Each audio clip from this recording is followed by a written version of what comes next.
I just hung up with a real estate mogul that has over $50 million invested in single family homes, short-term vacation rentals, and land under development. If you want to hear the entire call, let me know in the comments so I can bring more of that type of content to the show. Also, stick around to the end because I'm going to show you exactly how they look at deals and keep track of all of the income and expenses from individual properties, because it is going to shock you. And that's not clickbaity, that's just true. It actually shocked me. Finally, I'm going to tell you all of the potential expenses you could run into owning a property that is 100% maintained and managed by a third-party company. They share this with me, and the list is long and pricey. So for those of you that are new to the channel, I am Dallin Wardrop, and this is Creating Cash Flow, where I take my portfolio from $0 to $1 million in passive income earnings through multiple income streams.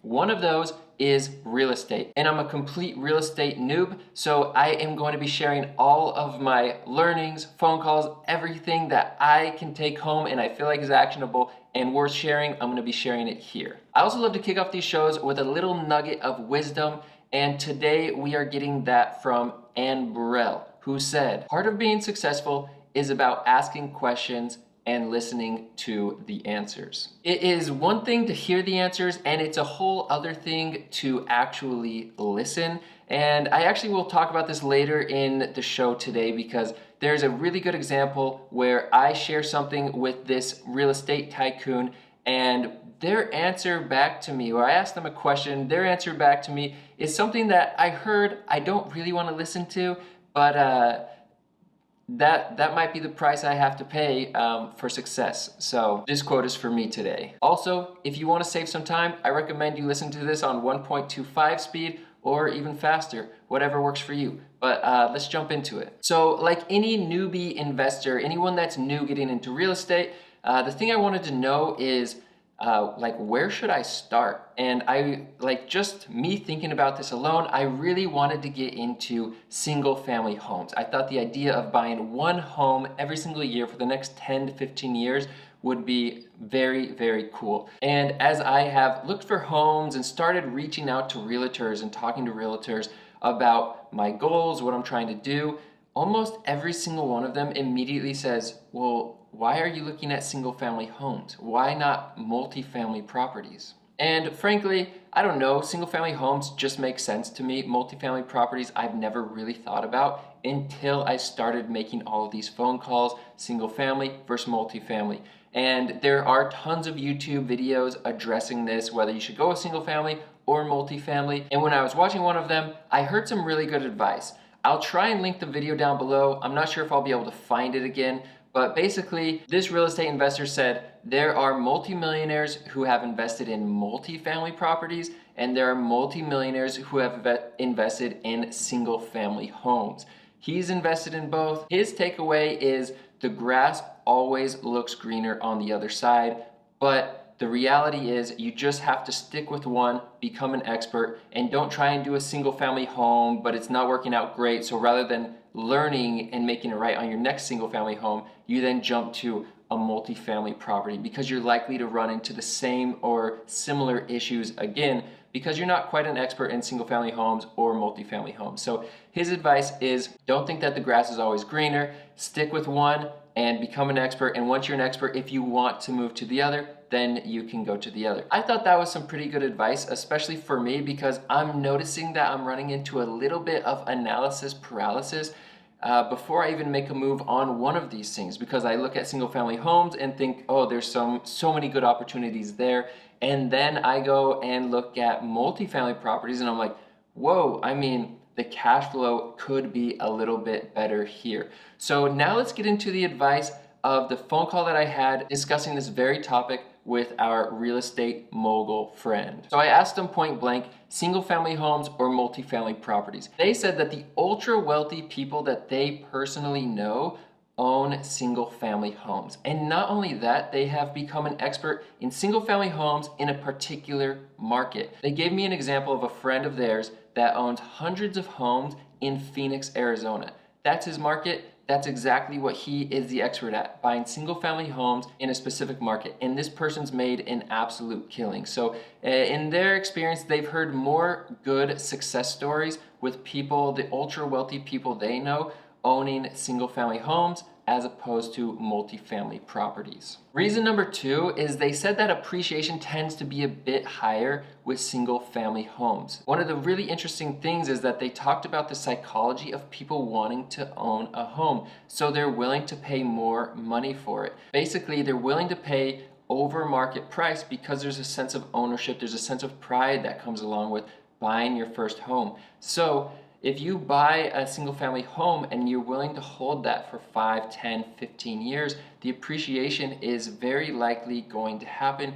And the fact that it's a single family home and someone wants the pride of ownership, they're most likely going to be paying, or potentially will pay, over market value just to be able to get into their single family home and finally own a piece of the American dream, or owning a home for themselves. So the third reason that they recommend single family homes over multi-family properties is because people that are living in homes, in their opinion, that they've noticed, take care of those homes better. There's more of a sense of ownership from someone renting a home versus someone renting in an apartment, especially renting in like a multi-family unit. So if you want your property to be taken care of and the renters to really have that sense of ownership, and you will have less stress, you're gonna get more of that from a single family home. Another thing they said about single family homes that they like a lot is actually kind of a twist between a duplex and a single family home. They said that in a lot of newer markets, upcoming markets, homes are being built, single family homes are being built with a basement that can be rented out. So the owners of the home can have the option where they can either have a larger home with a full basement, or they can easily rent out the basement, and the basement renters will have a separate side entrance and everything they need downstairs, including a laundry room, a kitchen, and they even have the third car garage a little separated, but overall the owner can share that. So they said that in these newer markets, they're really excited about these types of homes. So is that a duplex or a single family home? That's kind of up to you, but basically the takeaway is it's still a single family home, and it's an optional duplex if that's what you want to do. So that's something that really piqued my interest. But at the end of the day, they said you really just want a property that's going to cash flow. For me, I really like that advice, even though it was kind of hard to hear, because I recently found what I thought, or what I still think, is a really great deal on Zillow. There's a couple that is going through a divorce. They want to get rid of a property. They ripped down the old house and they did a completely new rebuild. The only catch is they didn't finish the inside. So the inside is still completely just the skeleton, the 2x4s. So the inside would take a lot of effort being able to get it rental ready. And not only would it take a lot of effort getting it rental ready, that means that every month that I own it and I'm getting it rental ready, it's not being rented out, or I can't even live in it. So it just turns into another expense for me, at least in the short term. I told them about this deal and they said ideally I should be looking for a deal that I don't have to fix up at all. And when I asked them why, they had a few pretty solid reasons. The first is rehabbing homes is completely new to me. I don't even know the first place to start. The second reason is that I had previously told them about my full-time job, and they said there's going to be a lot of energy and a lot of effort that goes into remodeling that home and bringing it up to snuff. So if I have to focus on a remodel and my full-time job and generating all these different types of passive income, it might be too much on the plate for me. The third reason, they said that the cost of labor to do those types of fixing up type jobs has tripled over the past few years. And finally, the cost of supplies has also risen a ton in the past few years. So I'd be dealing with expensive labor, expensive materials, and a large time investment into that property before it can even cash flow $1.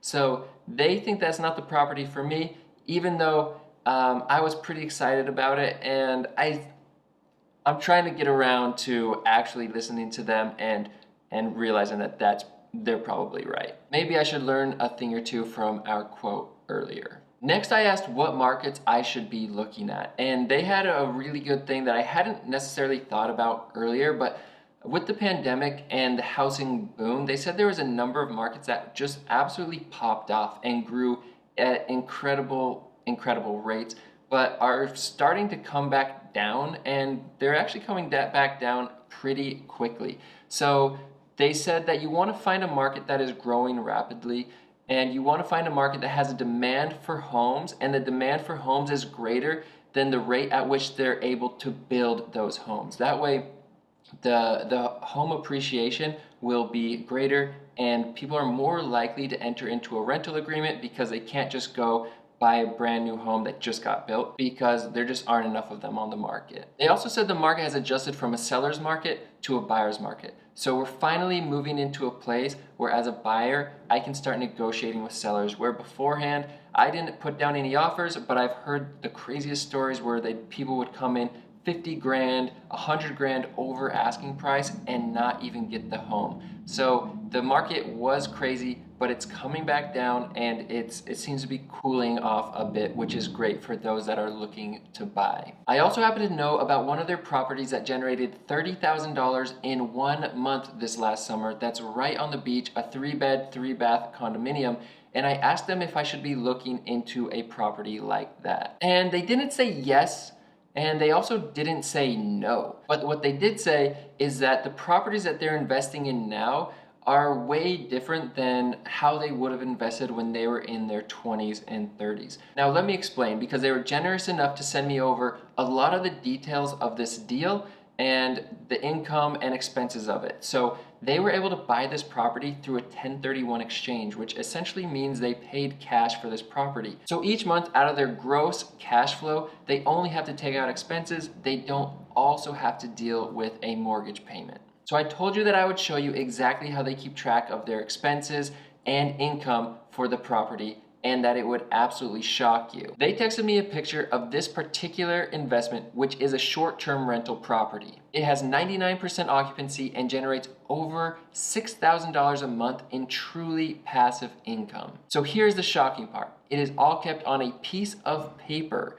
with handwritten notes. To see if the property was even profitable, I went and opened an Excel sheet and put in their income for the last year against their expenses over the last year. And that's how I was able to find out that it cash flows $6,000 a month.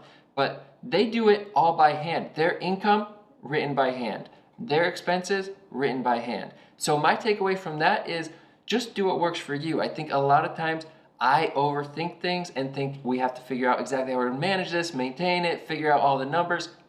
And I mean, this is a multi-million dollar investor that is keeping track of their properties by hand on a piece of paper. So that might not work for you. It works for them, and that's great. Another crazy thing that I also told you I would tell you about is their expenses. So the expenses for that property are a lot, and they're really pricey. So if you're looking to get into a completely maintained, managed by third party, HOA, everything included type property, let me tell you the expenses that you most likely will incur. So this is from the text message. There's a commission expense, so essentially property management.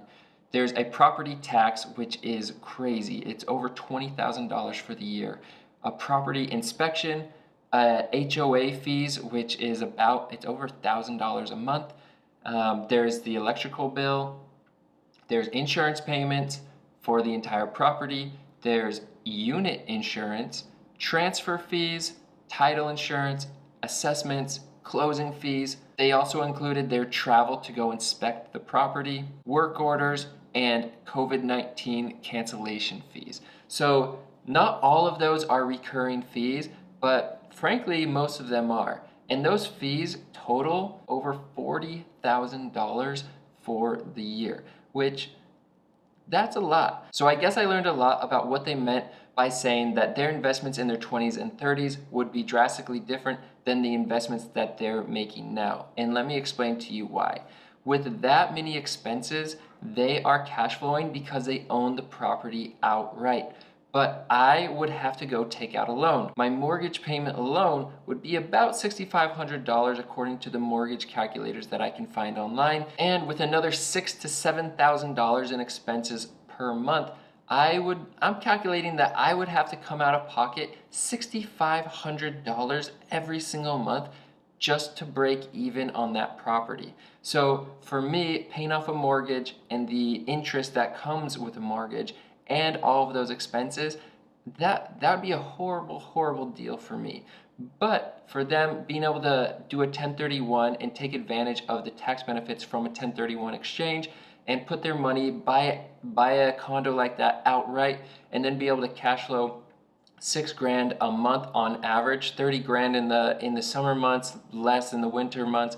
But overall, being able to take home $6,000 a month, that's an incredible opportunity to be able to create cash flow once you already have money. So I'm still not completely sure if I'm gonna be moving more towards single family homes or if I'm gonna be moving towards multi-family properties. But even as I'm recording this video right now, it seems like single family homes still might be the way to go for me. From the very beginning, I thought they've made more sense. And this investor, I mean, I should really be taking notes. I did take notes. These are the notes. But I'm hoping I can figure something out that I can buy and get renters in before the end of the year. So that's kind of my goal right now. So if you want to follow along, you want to hear more, and you're still listening to this show, be sure to follow me or subscribe if you're watching this on YouTube and hit that like button. If you have any questions or any thoughts, be sure to add them to the comments. I'm always looking to answer those questions, comments, or learn from you if you have thoughts that I should be taking note on. And as always, remember that the mind is a powerful thing. So fill it with good stuff, fill it with positivity, focus on your goals because what you focus on grows. Stay grounded in gratitude. And thank you so much for watching the show today. Take it easy. See ya.